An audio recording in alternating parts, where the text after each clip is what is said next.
ज्येष्ठा साखी कर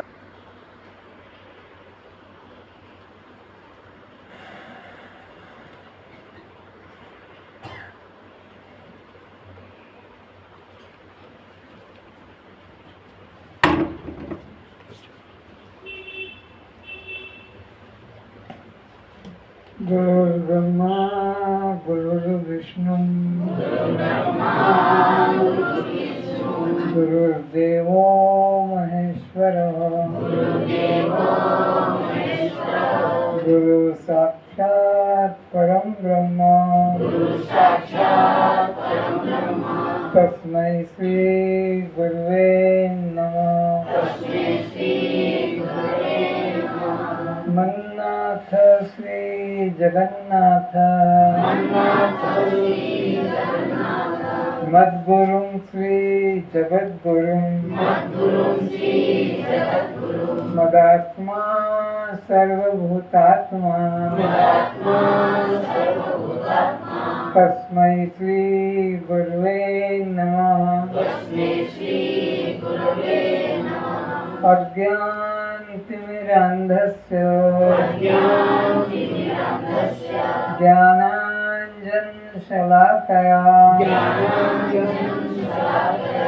चक्षुरुन्मिलितं येन तस्मै श्री गुरुवे नमः। अखण्डमण्डलाकारं व्याप्तं येन सचराचरं तत्पदं दर्शितं येन तस्मै श्री गुरुवे नमः। असतो मा सद्गमय तमसो मा ज्योतिर्गमय मृत्योर्मामृतं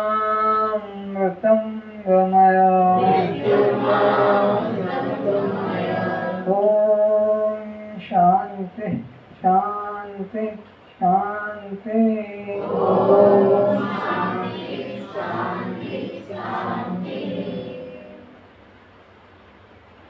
सभी अपने मंगल नेत्र को खोलें।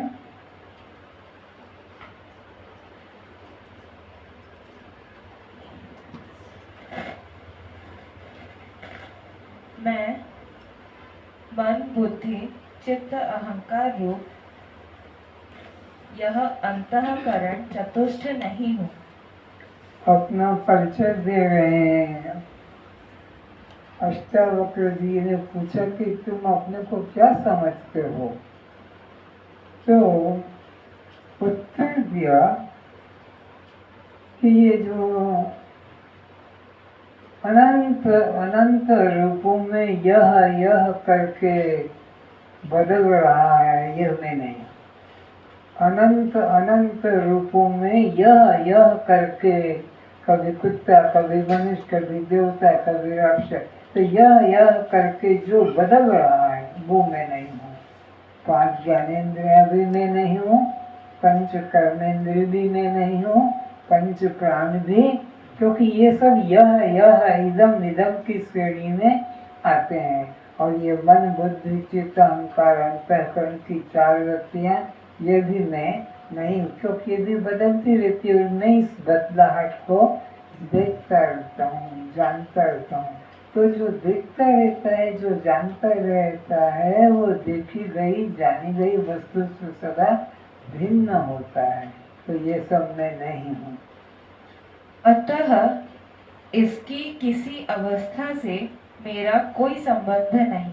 चाहे मन चंचल हो कि शांत हो कि स्थिर हो, बुद्धि निश्चय करने वाली हो या बुद्धि मूल हो गई हो, चित्त और मन दोनों से मैं अलग हूँ। इनकी अवस्थाओं को जानने वाला हूँ। मन को भी, बुद्धि को भी, चित्त को भी और अहंकार को भी, जैसे भी ये रहे मैं तो जानने वाला उससे भिन्न हूँ। चिदानंद रूपम शिवोहम शिवोहम, ये मेरा स्वरूप है। मैं चैतन्य स्वरूप कल्याण स्वरूप साक्षी आत्मा हूँ। और यह सब जो दृश्य बन जाता है, इदम करके यह करके मेरे लिए जो दृश्य बन जाता है वो में दृश्य नहीं। हे जनक, तू ऐसा निश्चय कर, मैं केवल कल्याण स्वरूप आत्मा हूँ। फिर से हे जनक, तू ऐसा निश्चय कर, मैं केवल। जब गुरुदेव उसको अपने शिष्य जनक को इशारा करते हैं कि तू ऐसा निश्चय कर, क्या निश्चय कर कि ये दृश्य अनात्मा शरीर बदलने वाला मैं नहीं हूँ। क्या कहते हैं? मैं केवल कल्याण स्वरूप आत्मा हूँ। मैं केवल कल्याण स्वरूप आत्मा हूँ। बंधन 3 काल में मुझ में लगा ही नहीं, क्योंकि बंधन तो उसको लगता है जो इदम में, यह में मैं भाव रखता है। देह में, इंद्रिय में, अंतःकरण में जो मैं मेरा भाव रखता है उसे लगता है। तो तू ऐसा निश्चय कर कि मैं नित्य मुक्त हूँ, मुझे बंधन कभी था नहीं, है नहीं और होगा भी नहीं। मैं नित्य शुद्ध, निर्दोष, निर्विकार। कैसा हूँ मैं? नित्य शुद्ध। कभी गंदा हुआ और कभी शुद्ध हुआ, कभी गंदा हुआ और कभी शुद्ध हुआ, ऐसा नहीं। नित्य, नित्य का मतलब निरंतर मैं शुद्ध हूँ और निर्दोष, निर्विकार। कोई प्रकार का मेरे में दोष आता नहीं, न कोई प्रकार का मेरे को भय होता है। निर्भय, निर्द्वंद और निष्कपट, निष्क्रिय आत्मा हूँ। निष्क्रिय, एकमात्र सच्चिदानंद स्वरूप आत्मा हूँ। मेरा स्वरूप क्या है? सच्चित आनंद। स्वरूप उसे कहते हैं जो कभी बदलता नहीं। जो कभी बदलता है, कभी होता है, कभी नहीं होता है, वह स्वरूप नहीं। मेरा स्वरूप तो सदा सच्चित और आनंद रहता है। और सच्चिदानंद स्वरूप में कभी बदलाहट नहीं होती है। बुद्धि, चित्त, अहंकार तथा देह को मैं मानने, यह तादात्म्य मन की अवस्था है। फिर से बुद्धि, चित्त, अहंकार तथा देह को मैं मानना, यह तादात्म्य मन की अवस्था है। यह तादात्म्य करना देह के साथ में, इंद्रियों के साथ में, अंतःकरण के साथ में, यह तादात्म्य ही जीव कर बंधन का कारण है। मैं इन सब बदलाहट को देखने वाला, जानने वाला हूँ। मन से, बुद्धि से, चित्त से, अहंकार से सदा न्यारा हूँ। मन के शांत होने से सब शांत हो जाते हैं। व्यक्ति के शांत होने से गहरी निद्रा में व्यक्ति नहीं काम करती है, शांत, सब शांत हो जाता है। फिर कोई भी लोक परलोक, सुख दुख, बंधनों, कोई भी भाव नहीं रहता है। मन जब सही गलत का निर्णय करता है तो बुद्धि कहलाता है। किसको मन कहते हैं? जब वो संकल्प विकल्प, ऐसा भी हो सकता है, नहीं नहीं ये नहीं, ऐसा हो सकता है, ऐसा हो सकता है, ऐसा भी हो सकता है। संकल्प विकल्प, संकल्प किया फिर उसका उल्टा भाव मन में आए, विकल्प। और निश्चय कर लिया, निश्चय कर लिया, उसका नाम फिर बुद्धि होता है। फिर उसके बारे में चिंतन चलता है, कैसे ये है, कैसे ये है, ये चिंतन चलता है। उन युक्तियों को ढूंढता है, उसको चित्त कहते हैं। और फिर उसमें अभिमान करता है ऐसा ही है, तो फिर उसको अहंकार। तो न मैं मन हूँ, न मैं बुद्धि हूँ, न मैं चित्त हूँ, न मैं अहंकार हूँ। ये वृत्तियाँ दृश्य और मैं इनका दृष्टा, इनसे न्यारा हूँ। जब वह कार्य करने की युक्ति सोचता है तो चित्त कहलाता है। एवं जब कर्म में कर्तव्य बुद्धि करता है तो अहंकार कहलाता है। चेतना की उठी तरंगे ही संसार है एवं चित्त वृत्ति का शांत हो जाना ही मोक्ष है। चित्त वृत्ति का शांत हो जाना, अब कोई उथल पुथल नहीं रही, शांत हो गई।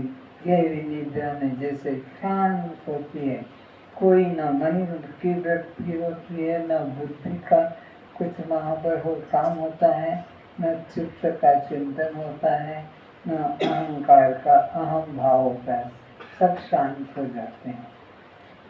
परमात्मा अखंड होने से उसका मोक्ष स्वभाव भी उसके परमात्मा अखंड होने से परमात्मा आत्मा कैसा है? खंडित है कि अखंड है? अखंड है।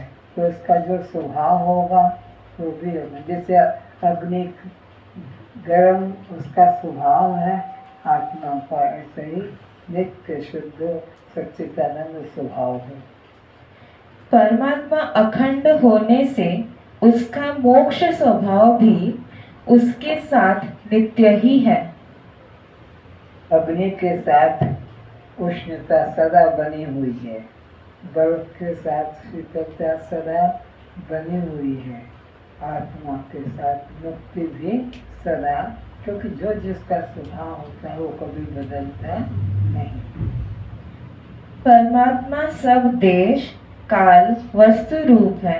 अखंड होने से, अखंड सत्ता किसको कहते हैं? कहीं हो और कहीं ना हो, यहाँ हो और वहाँ ना हो, वहाँ हो यहाँ ऐसा नहीं, सब देश में सब काल में, अभी है तब नहीं, तब था अब नहीं, ऐसा भी नहीं, सब काल में। और यह है वह नहीं, वह है यह, सब रूप में। तो आत्मा सच्चिदानंद स्वरूप होने से सब देश में, सब काल में, सब रूप में अखंड है। इसलिए परमात्मा का किसी देश काल वस्तु से परिच्छेद नहीं है। अतः मुक्ति भी सब देश काल एवं वस्तु से भिन्न विशेष स्थान काल या वस्तु रूप नहीं है। इसलिए मुक्ति भी आत्मा जो सब देश में, सब काल में, सब रूप में है, अग्नि जल सब देश में है तो वो गर्म ही होगा, उसके लिए अपेक्षा नहीं करना पड़ेगा। तो उस देश में तो गर्म है और उस देश में आत्मा गर्म नहीं, आत्मा नित्य मुक्त है।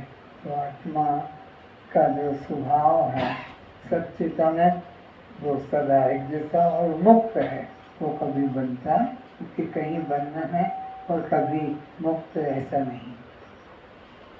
जब परमात्मा सब शरीरों में है तो उसका नाम भी उसके साथ श्वासों में चल रहा है। क्या उसका? जब परमात्मा सब शरीरों में है तो उसका नाम भी नाम? अच्छा, उसके साथ श्वासों में चल रहा है। तो जो परमात्मा सब काल में, सब देश में, सब रूप में समान है, तो उसका जो नाम है सो हम, वो भी सब में, मनुष्य में, पशु पक्षी में भी जो समझते नहीं, लेकिन नाम सब में चल रहा है।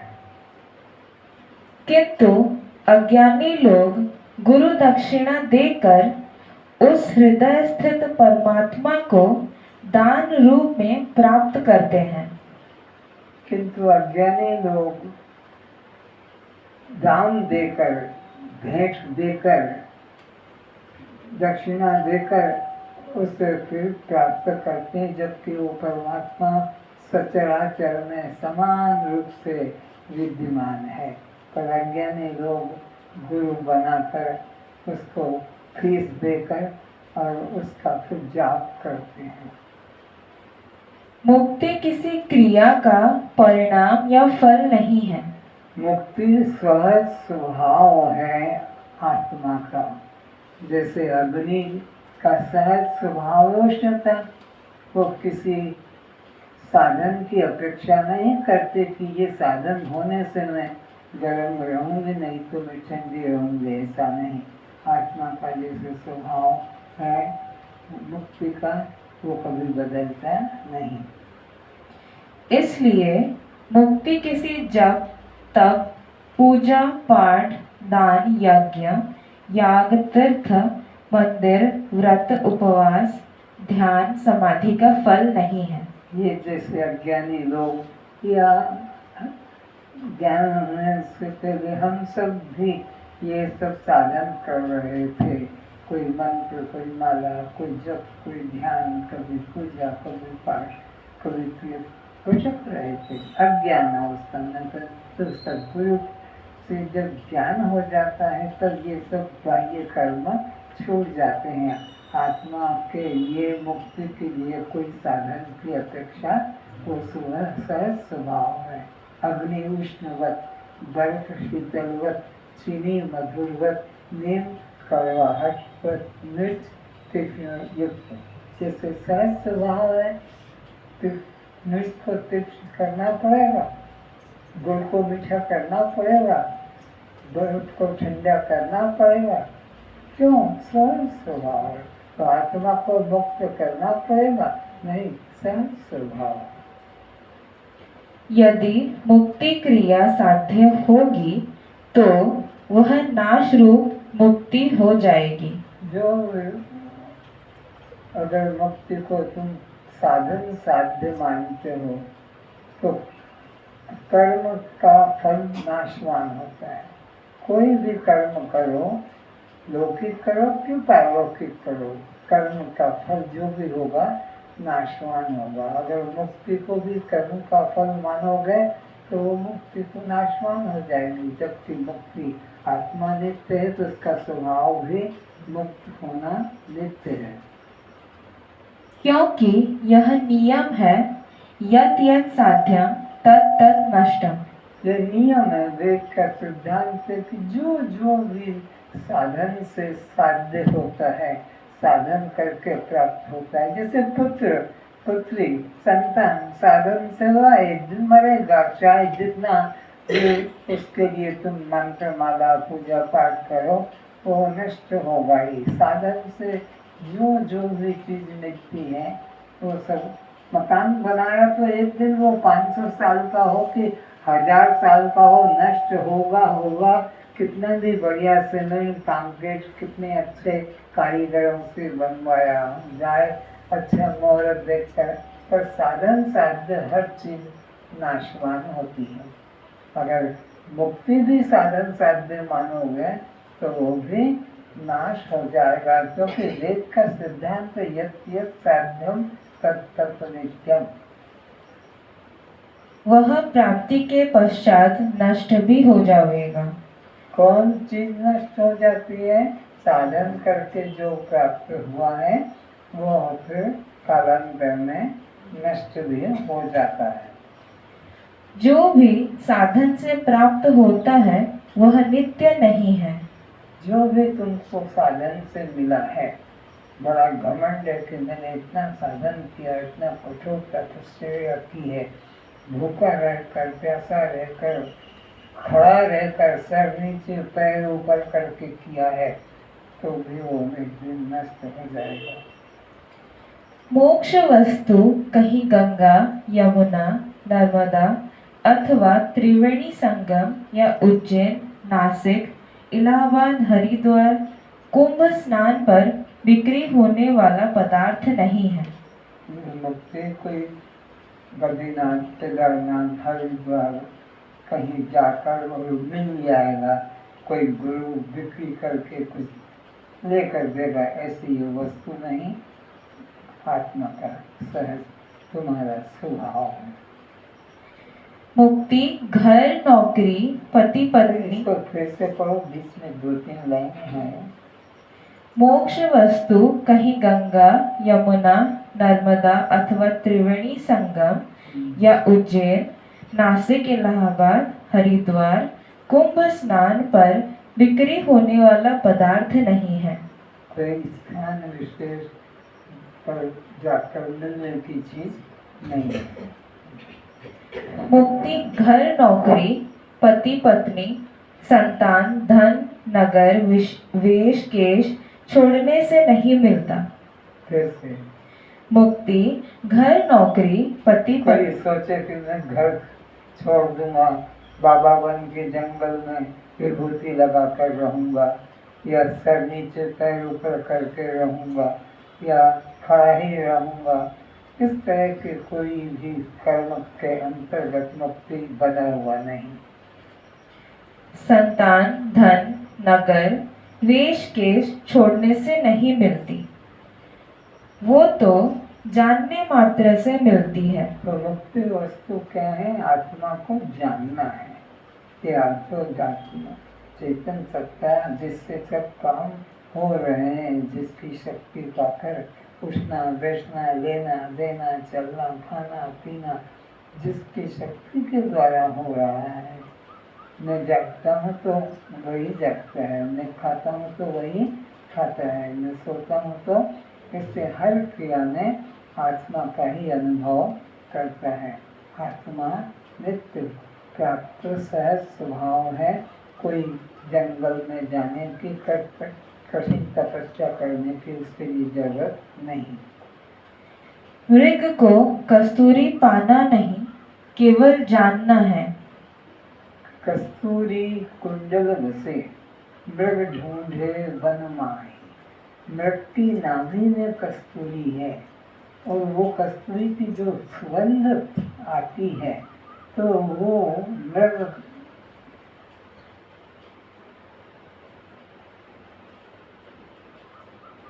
चारों तरफ दृष्टिपात करता है, यहाँ से वहां से कहाँ से आ रहा, सुगंध तीव्र आ रही है।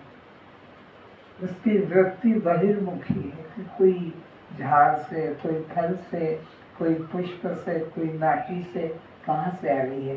करते करते और वो जब मर जाता है, मरने का समय होता है तो वो उसकी जो दृष्टि उलटती,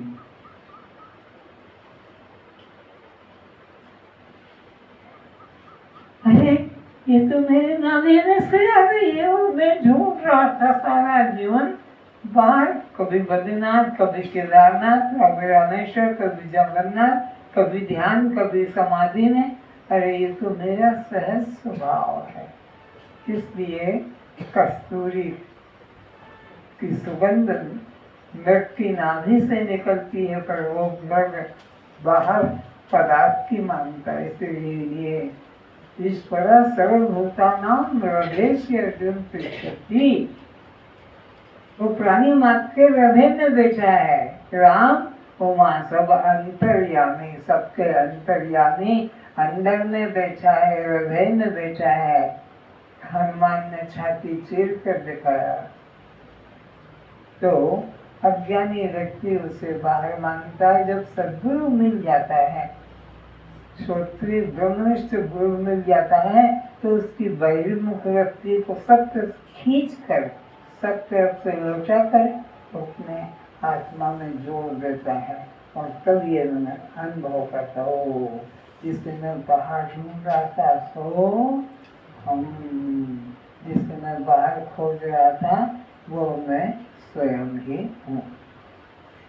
जानना ही पाना है। परमात्मा को जानना ही पाना है। ये बच्चे पैदा करने की तरह कि जमीन खोदकर पानी निकालने की तरह कि बीज बोकर और वृक्ष में फलाने की तरह क्रिया साध्य वस्तु नहीं, सहज साध्य, सहज हमारा आत्मा का स्वभाव है। क्योंकि मृग नाभि से कस्तूरी दूर नहीं है, इसी तरह परमात्मा मुक्ति भी प्राप्त वस्तु है। वो अप्राप्त वस्तु नहीं है, प्राप्त वस्तु है।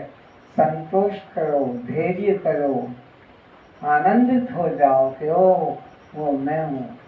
इसमें संदेह मत करो। अगर संदेह करोगे तो जीवन भर अनंत जन्म भटकते ही रहोगे और वो बाहर कहीं मिलने वाली नहीं है। जब मिलेगी गुरु कृपा से अपने ही अंतःकरण के साक्षी रूप में से मिलेगी। अप्राप्त की प्राप्ति संसार है।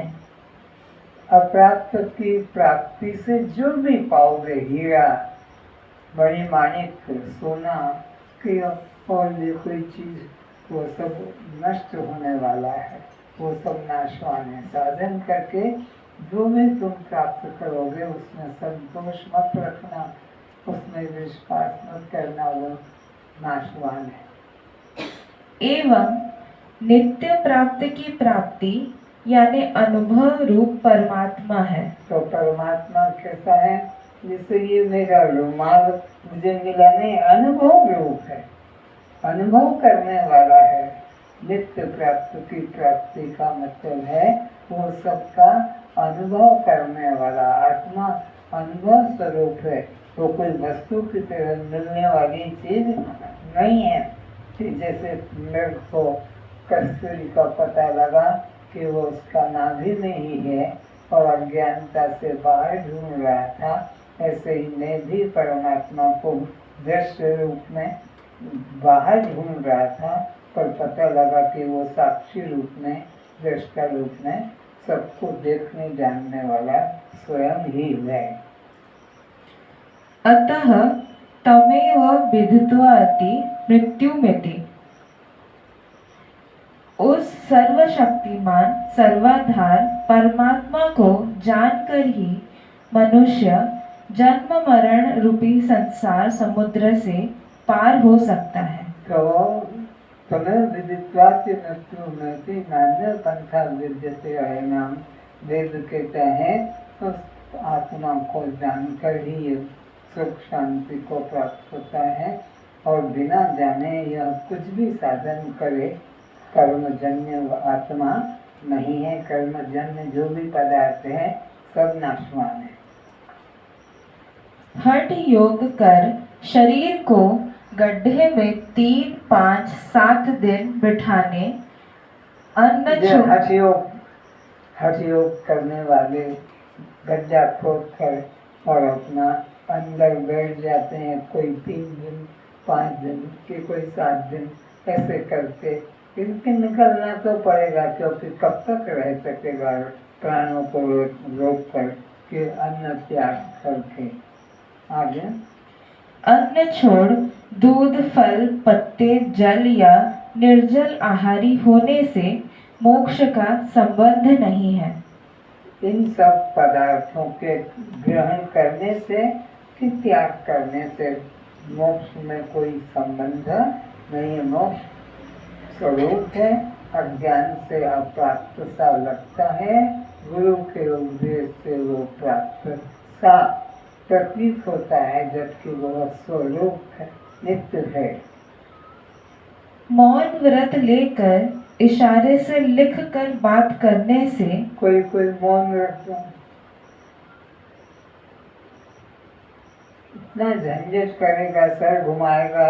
अरे ये 2 तोले की जीभ हिलाना मुश्किल है, और ये 10 केजी का कि 5 केजी का खोपड़ी हिलाएगा, हाथ हिलाएगा। लेकिन वो गर्व है कि मैं मौनी बाबा हूँ। मौनी बाबा होने के लिए वो मौन, तो जीभ हिलाने में कितना कष्ट था, लेकिन जीभ नहीं हिलाएगा, हाथ हिलाएगा, गर्दन हिलाएगा। अचल आसन में महीनों बैठे रहने से मुक्ति नहीं। यदि मन बाहर दौड़ रहा है तो कांटे पर सोने से, आग पर या पानी पर चलने से, शीत उष्ण वर्षा सहने से मुक्ति नहीं। ये सब बाह्य त्याग करने से मुक्ति का कोई संबंध नहीं। कपड़े त्याग दिए, अन्न त्याग दिया, फल त्याग कर दिया, जल देने लग गए, ये सब कर्मों से मुक्ति का कोई संबंध नहीं। बल्कि यह सब दिखावा, लोक वासना, पाखंड है। यह सब नाटक, सर्कसी विद्या दिखाकर संसार वाले मूर्ख लोगों से अच्छा धन, बिना मेहनत के इज्जत के साथ मिल जाएगा। पर पर ऐसे नौटंकी करने वाले बाबाओं को देखकर मूर्ख अज्ञानी लोग उनके इस चमत्कार में प्रभावित होकर खूब उनको धन स्वर्ण भेंट करते हैं, सेवा भी करते हैं, और वे बाबा लोग झूम दिखाने वाले और खूब अपना खुशी सुख मनाते हैं, पर मुक्ति नहीं।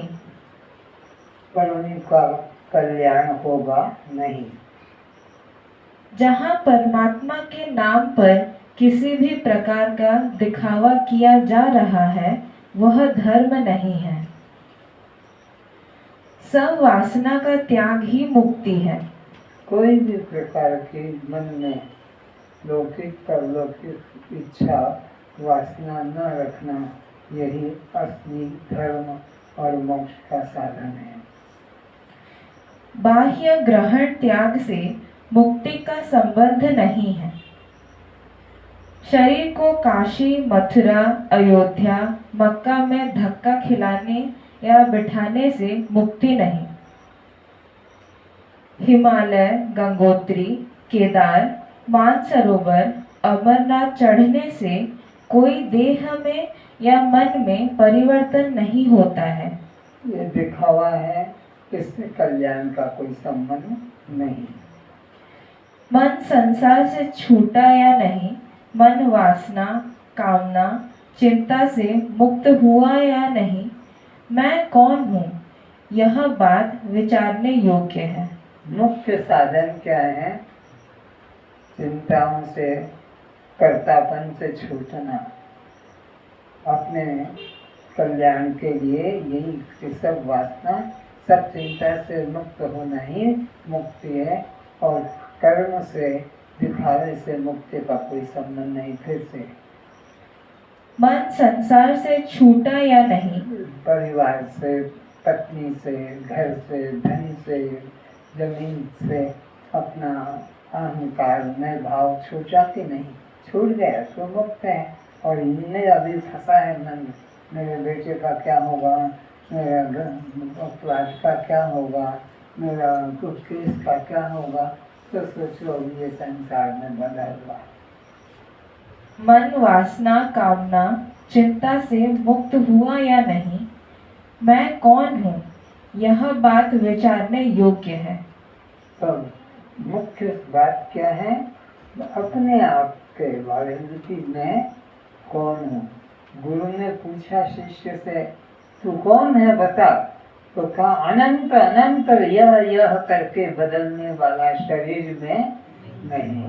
बस इतना सा, यह करके जो बदल रहा है, कभी कुत्ता, कभी बकरी, कभी गाय, कभी हाथी, कभी ऊंट, कभी देवता, कभी ब्रह्मा, कभी विष्णु, तो कभी राक्षस, ये जो बदलता आ रहा है अनादिकाल से, यह करके ये मैं नहीं हूँ।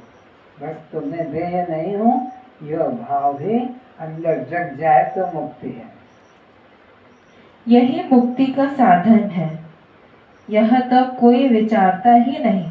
तो इस संबंध में तो कोई गुरु भी नहीं जानता, तो शिष्य को वो ऐसी बुद्धि कैसे देगा?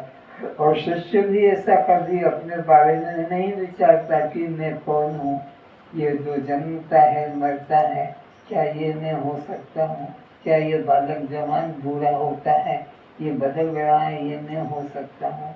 क्या ये गोरा काला चमड़ा, ये मैं हो सकता हूँ? क्या ये स्त्री पुरुष शरीर में हो सकता हूँ? तो क्या हिंदू, मुस्लिम, ब्राह्मण, क्षत्रिय, उड़िया, बंगाली, मारवाड़ी, गुजराती, तेलुगु, बिहारी, ये मैं हो सकता हूँ? ऐसा तो कोई विचारता ही नहीं। इन सब अहंकारों को जो छोड़कर कि मैं तो शुद्ध सच्चिदानंद आत्मा हूँ, बस वही मुक्त होता है। मैं जहाँ भी रहूं, देश विदेश या चंद्रलोक में, किंतु पानी तो गंगा का ही पीना, दूध तो काली गाय का ही पीना, भोजन तो 100 हाथ से निर्मित कर ही खाना, स्नान तो 3 बार ही करना, सोना तो जमीन पर ही, भोजन के बाद थाली धोकर पानी धोकर पीना। पीना अथवा हाथ से लेकर खाना, कर पात्री बनाना आदि ये सब दिखावा में लोग फंसे हैं। दिखाने में फंसे हैं लोग, देखने में फंसे हैं। आदि बहिरंगता तो मुक्ति का साधन नहीं, ये मुक्ति का साधन नहीं, शांति प्राप्त करने का नहीं, बल्कि अहंकार को फुलाने का, प्रतिष्ठा पाने का व धनार्जन कर नरक जाने का ही मार्ग है। हे जनक, तू इन मूर्ख अज्ञानियों के धर्म दिखावे कर्म कांड के गड्ढे में मत गिरना। गुरु शिष्य को यही उपदेश करता है कि तू ये जो पाखंडी बाबा लोग हैं जो नाना प्रकार के त्याग दिखाते हैं, उनके चक्कर में मत फंसना। जो शुद्ध ब्रह्म ज्ञान में टिका हुआ है, श्रोत्रिय और ब्रह्मनिष्ठ, ऐसे गुरु के पास जाकर आत्मज्ञान को धारण करना, तभी कल्याण होगा। लय विक्षेप की संधि में मन निर्विषयता को प्राप्त हो जाता है। फिर से लय विक्षेप की संधि में मन निर्विषयता को प्राप्त हो जाता है। लय या विक्षेप हो करे, इनकी संधि के मध्य में जो तत्व टिका हुआ है, लय और विक्षेप, उदय और अस्त के बीच में जो है जानने वाला, उसमें रोकने को रोक। लय विक्षेप में मत फंसना, उदय अस्त में मत फंसना। इसलिए जिसने यह संधि साध ली है वह मुक्त ही है। तो जिसने ये बीच की अवस्था को पकड़ लिया, बस वही मुक्त है, वही ज्ञानी है। इसमें कुछ भी संदेह नहीं है। आज बस इतना। भजन बोलो एक।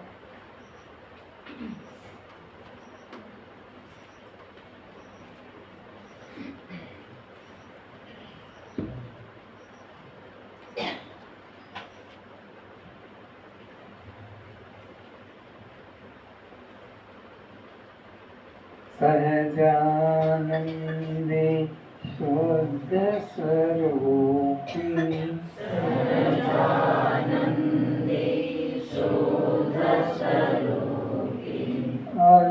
अविनाशी में आत्मस्वरूप,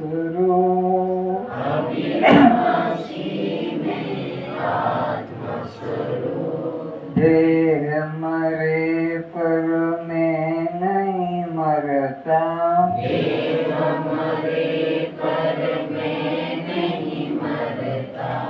अविनाशी में आत्मस्वरूप,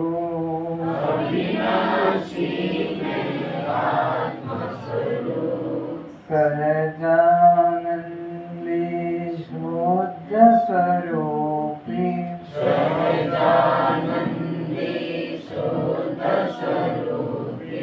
अविनाशी में आत्मस्वरूप,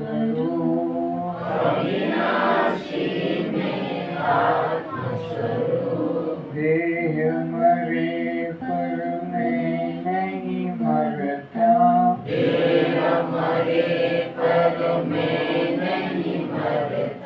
अजर अमर मैं आत्मा हूँ,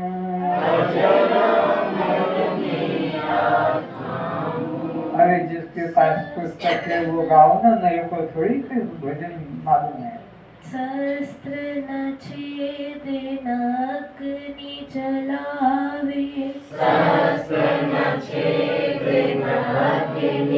जलावे, कालो का महाकाल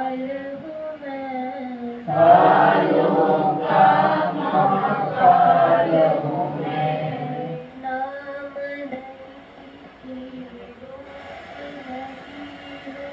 नाम नहीं की रूप नहीं हूँ,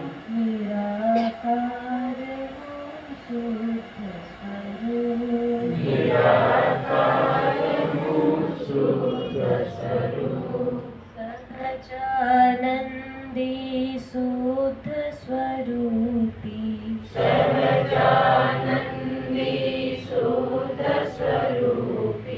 अविनाशी मैं आत्मस्वरूप,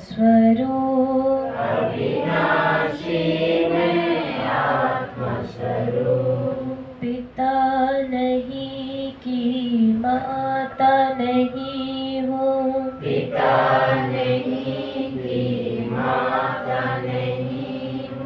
अद्वय हूँ मैं आत्मस्वरूप।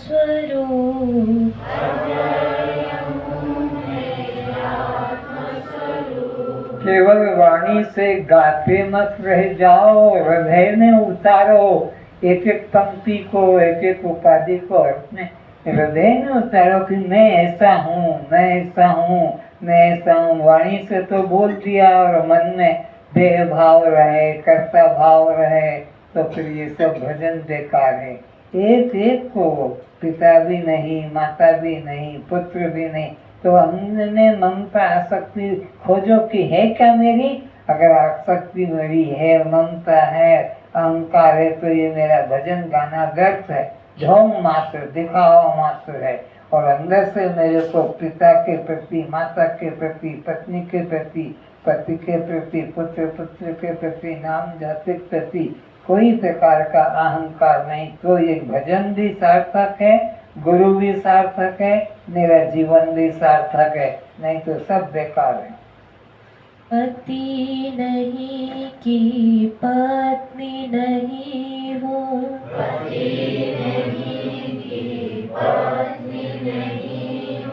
नहीं किसी का पुत्र स्वरूप,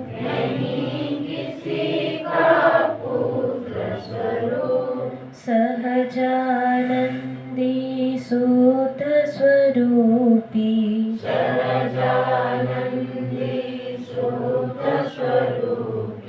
अविनाशी मैं आत्मस्वरूप,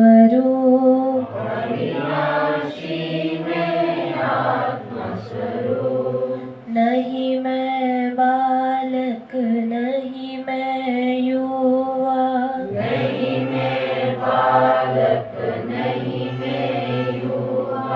वृद्ध न होता पूर्ण स्वरूप,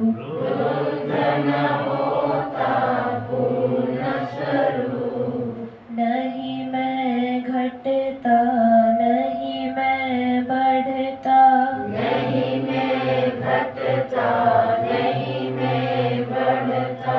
अविकारी हूँ ब्रह्म स्वरूप,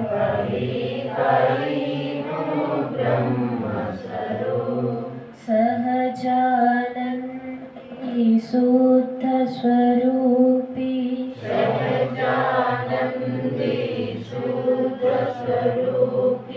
अविनाशी मैं आत्मस्वरूप,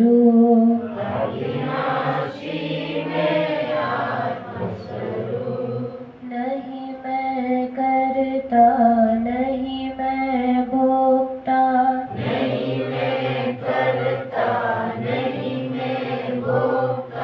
असंग हूँ मैं साक्षी स्वरूप,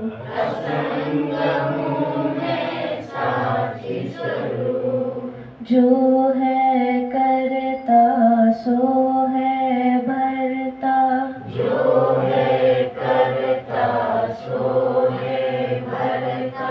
चिदाभास वह मनः स्वरूप,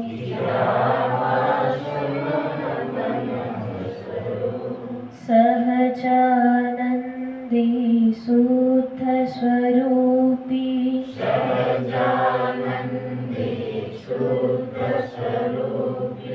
अविनाशी मैं आत्मस्वरूप,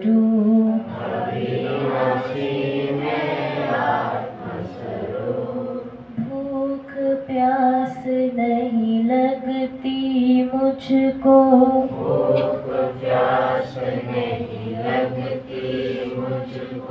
यह तो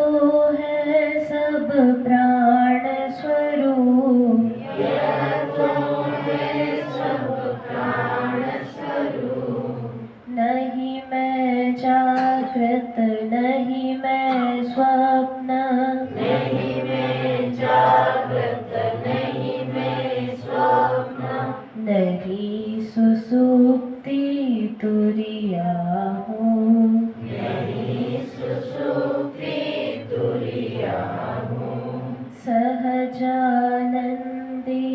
शुद्ध स्वरूपी, सहजानंदी शुद्ध स्वरूपी, अविनाशी मैं आत्मस्वरूप, अविनाशी मैं आत्मस्वरूप, नहीं मैं स्थूल नहीं मैं सूक्ष्म, नहीं मैं स्थूल नहीं मैं सूक्ष्म, कारण नहीं अकारण हूँ, कारण नहीं अकारण हूँ, कहे शांता गुरु कृपा से, कहे शांता गुरु कृपा से, मैं तो हूँ एक ब्रह्म स्वरूप, मैं तो हूँ एक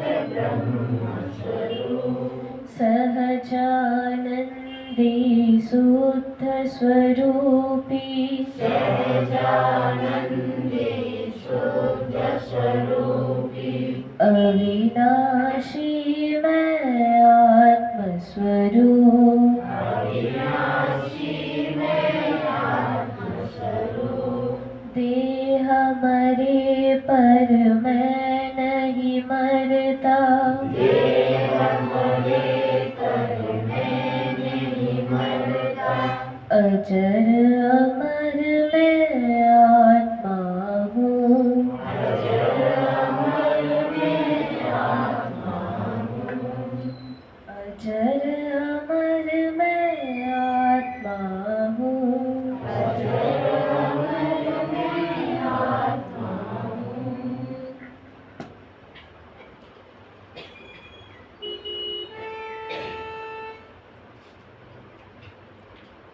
और किसी को भजन की रुचि है,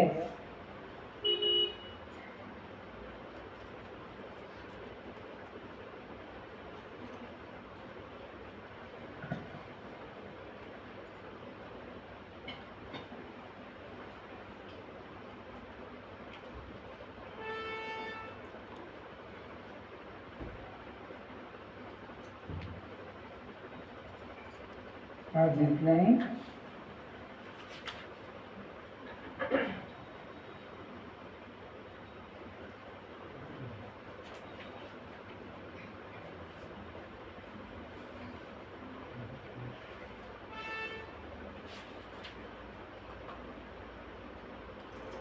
तत्व को खोजो,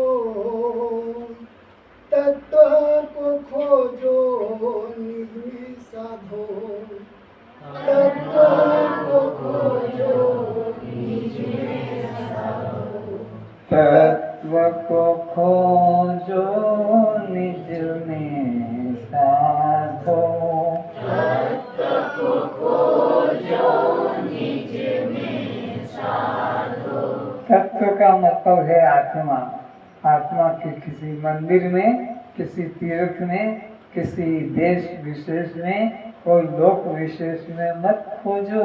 अपने ही देह में जो सबको देख रहा है, सबको जान रहा है, वो तत्व आत्मा तुम स्वयं हो। इस तरह से मैं हूँ खोजो। किस रूप में खोजो? यह रूप में नहीं, नए रूप में खोजो कि वह आत्मा तत्व मैं हूँ।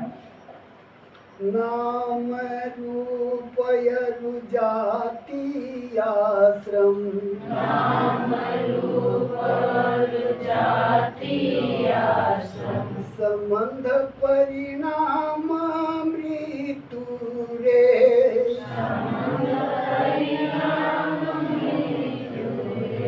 ये देह स्थूल शरीर सात अभिमान वाला है।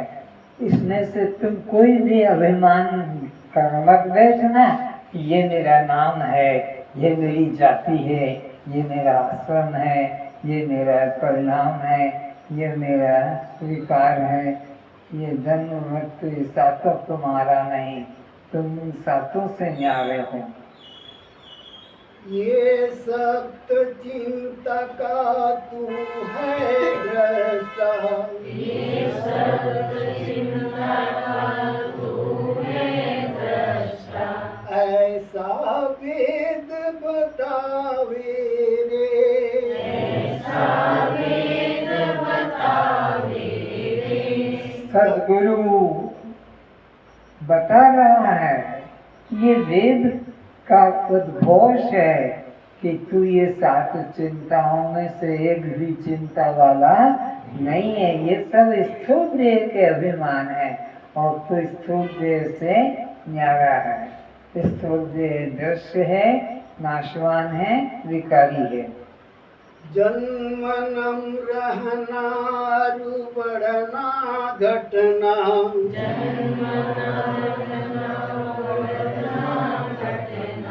ईवा वृद्ध हो मरना रे,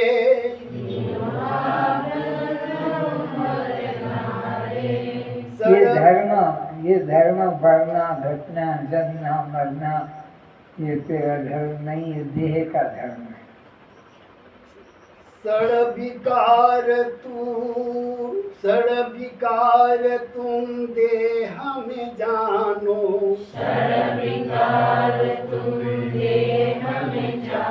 ये सब विकार किसमें है? देह में। देह के जानो, अपने मत मानो। आत्म तुम अभिकारी रे,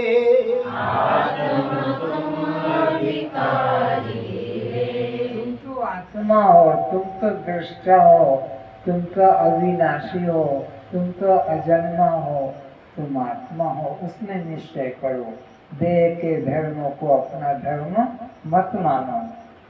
पंचभूत 25 तत्व का,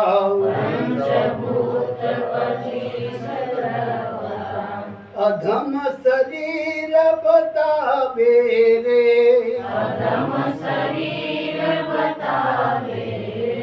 तो ये शरीर क्या है? अधम है।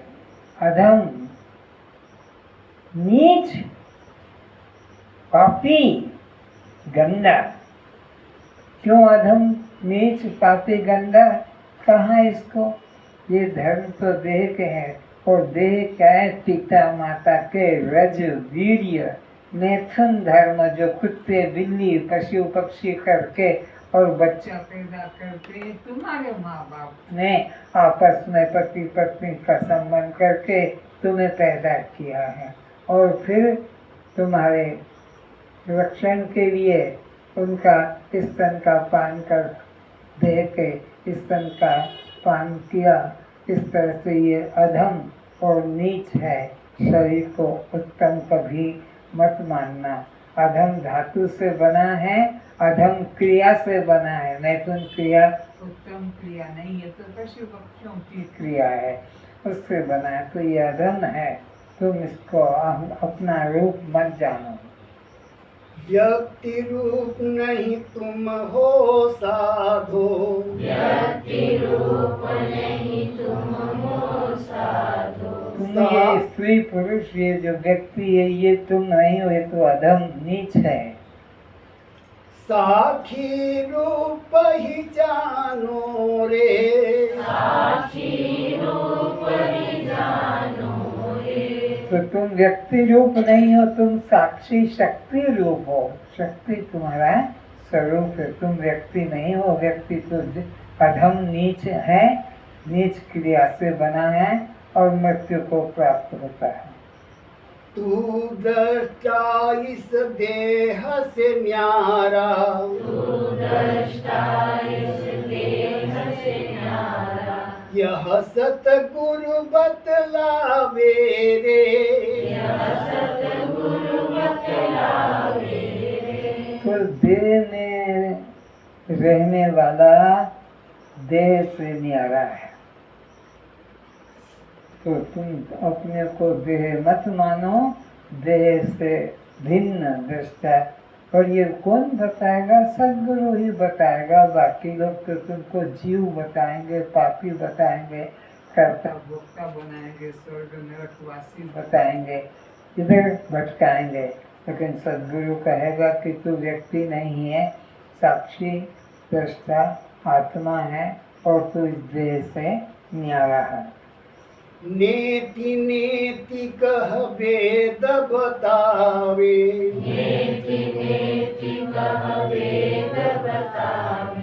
निरंजन प्रगट जनावे रे,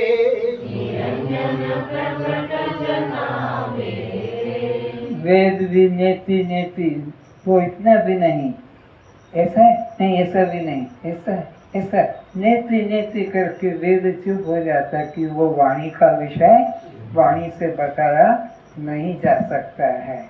पर सदगुरु को मिलेगा अस्मि, तो तत्वमसि वह तू ही है, वह तू ही है, ऐसा करके बोध करा दे, वो कोई अन्य वस्तु नहीं है। तत्व को खोजो निज में साधो, तत्व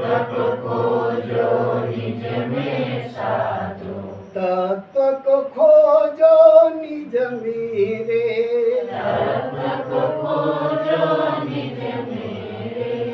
बोलो सद्गुरु भगवान की जय।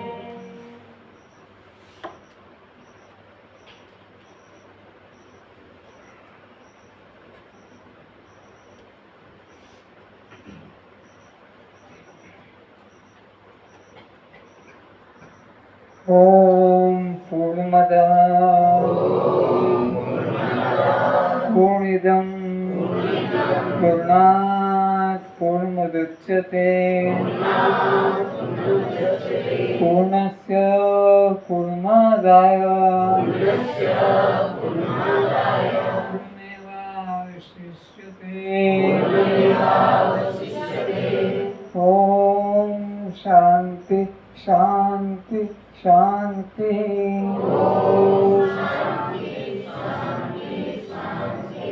कस्त्वं, आप जड़ हैं, दृश्य हैं, अनात्मा है, शव है, और प्रकाश है, बद्ध है, क्षेत्र है। तो फिर ये भूख प्यास किसको, ये जन्म मरण किसको, तो सुख दुख किसको, तो फिर ये बंधन मोक्ष किसको,